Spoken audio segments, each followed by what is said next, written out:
Good morning, everybody. Good morning, Ken.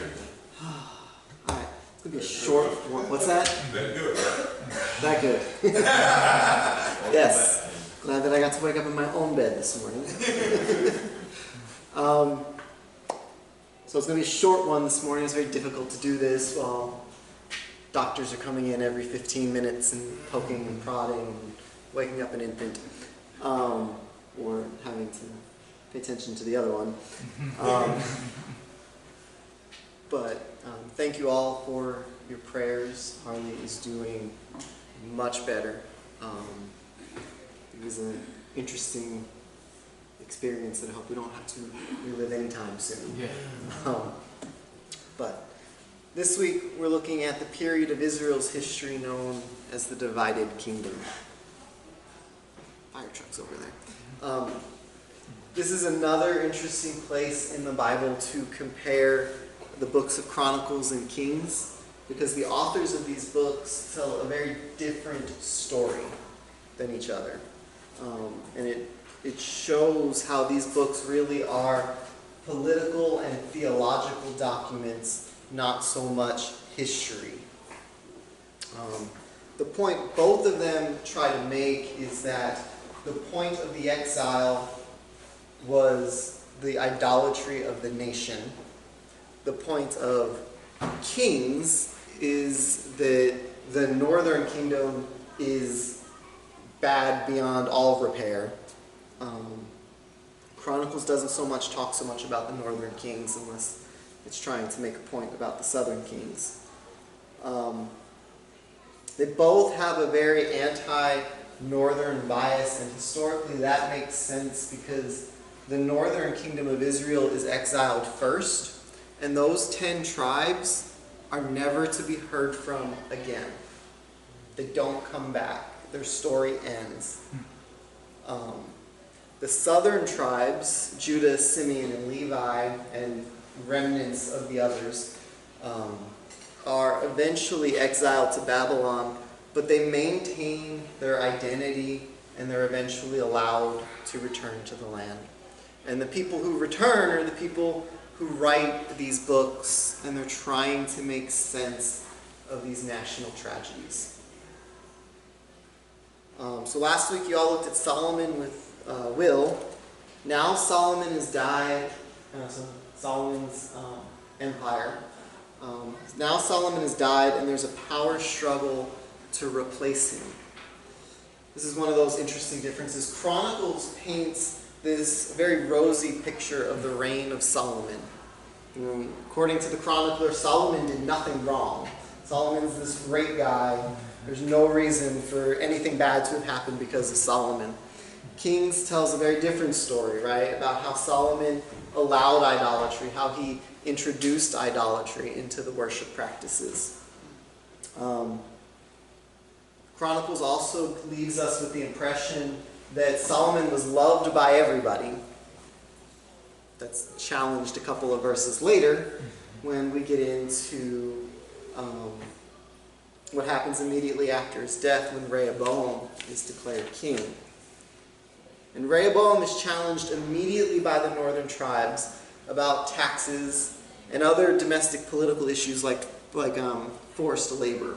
This idea of forced labor isn't necessarily slavery, it's more along the lines of a national service, right? So, and it was fairly common, it still is fairly common in some countries, where once you've completed high school, right, you were drafted into the military or you're drafted into some form of national service to build up the country. And so that's what's going on here with that idea of forced labor. It's also important to note that up to this point, Israel has developed this process of a new king taking power. The first is God choosing the person, and that person being anointed. The second part, which was equally important, involves the consent of the people. So after a king has been anointed, all of the nation gathers together and they acclaim that person as king. And so this is the point we are in the story with Rehoboam. Rehoboam's been anointed. Now all the people have to come together and they're supposed to acclaim him as king, but the northern tribes want these other issues dealt with first. And so Rehoboam does what a good leader should do, and he asks for advice. Right? The people who know what's what say he should give in to the people, he should acquiesce to their demands, because it's the right thing to do. And then he goes and he asks his friends, who are a bunch of hot-headed youngsters who've never been in this position before, and they tell him to double down. So we've got this, again, we have this idea of wisdom is important. Right? You can think something is the right thing to do, you can believe something is the right thing to do, but acting on what you think is the right thing to do at that point in time may not always be the wisest choice to make.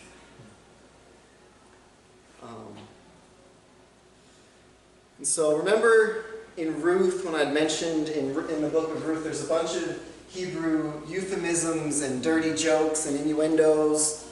There's more of that here. Because the younger guys tell Rehoboam to tell the people, now tell them my little finger is thicker than my father's waist. I was trying to get a picture of the debate, the Republican debate between Trump and Marco Rubio, but I couldn't find a good one, because we're not talking about his waist. Right? This is the unsanitized version. Right? These are real people. These are how real people talk in some of these situations, and it is what it is. So the northern tribes are like, you know what, I'm done, and they go home. And they refuse to submit to Rehoboam, and they want to go to war. Rehoboam wants to go to war, but God stops him because the prophet tells Rehoboam that this is fulfilling God's will, fulfilling his prophecy, that he's already decreed that these tribes are going to be ripped away from the nation.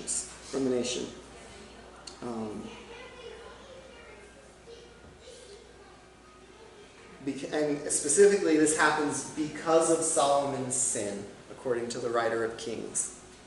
And while we're on this issue of sin, right, let's talk about how that word is used here in Kings and Chronicles and how it's really been used up to this point.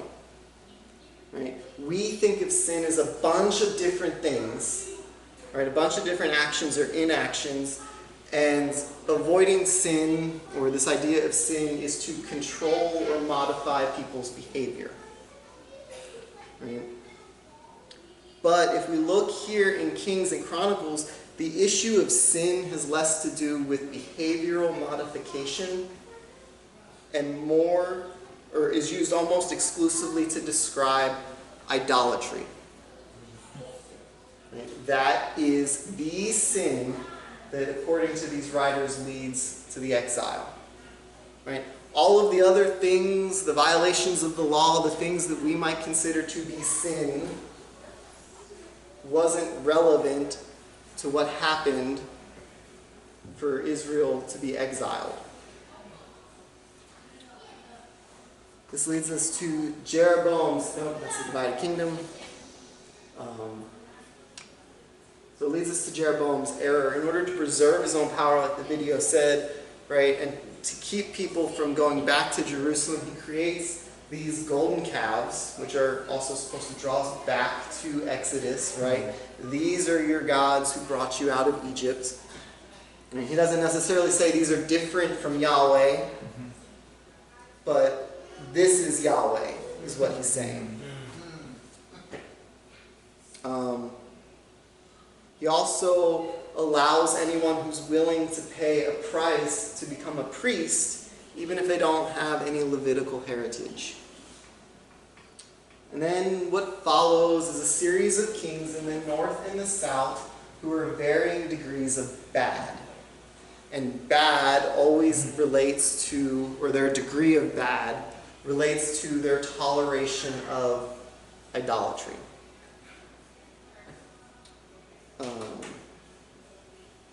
We do see occasionally there's a reformer in the south. It's always in the south, never in the north. They have nothing good to say about the northern kings. Occasionally somebody like Asa will arise who works to get rid of the idols and foreign worship practices.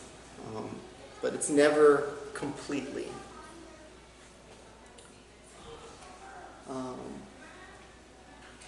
Like I said earlier, it's interesting to read through these accounts because the focus of the evil or the sin is not on how these kings treated the people, how these kings behaved in their own personal lives.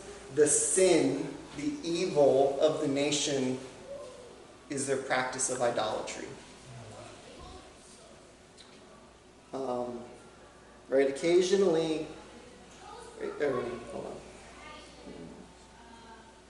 Right, so it's not about any of the things that we might consider sinful or immoral. Occasionally we will get some glimpses of some behaviors that the writers don't condone, but only so far as it proves their point about idolatry. Like the kings marry foreign wives or make alliances with foreign nations.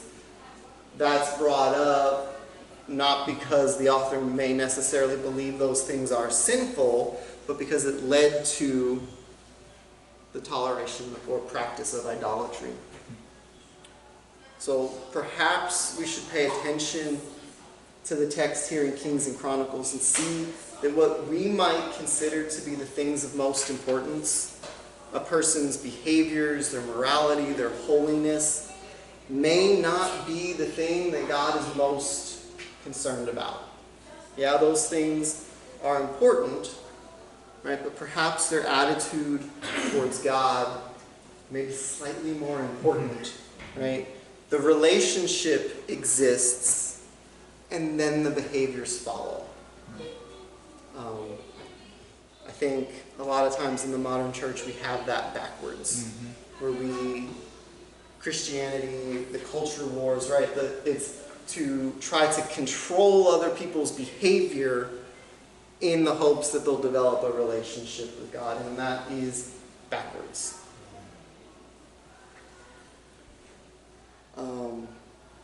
Right? There is no way, absolutely no way, the only thing the people of Israel and Judah did that was sinful was that they were idolatrous.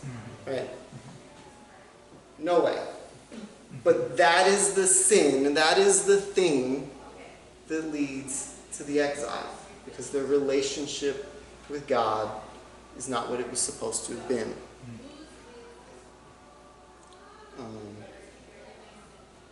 It's not their, pick any number of behaviors that we would disapprove of, right? It wasn't their drunkenness, it wasn't them murdering, it wasn't them, any of these other things, right? What draws God's anger? What makes God so angry that he withdraws his blessing from the nation of Israel is idolatry.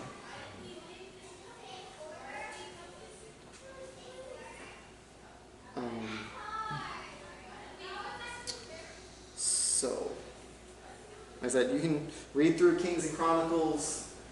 You're not really going to find a mention of any other sin, any other reason for the exile other than idolatry. So on Tuesday, we're going to continue the discussion. Thank you, Chris and Renita, for last Tuesday, stepping up for that. There are questions. Oh, they did. Okay. We did the first one. Oh, thanks, guys.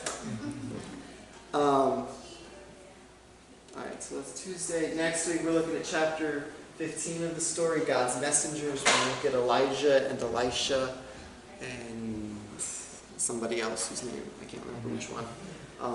So that'll be a good discussion. Do you have any announcements or anything before we close? Nope. Well, we have the fish fry, and it should be coming out tonight. That's what we're like. Bye. Good night, everybody.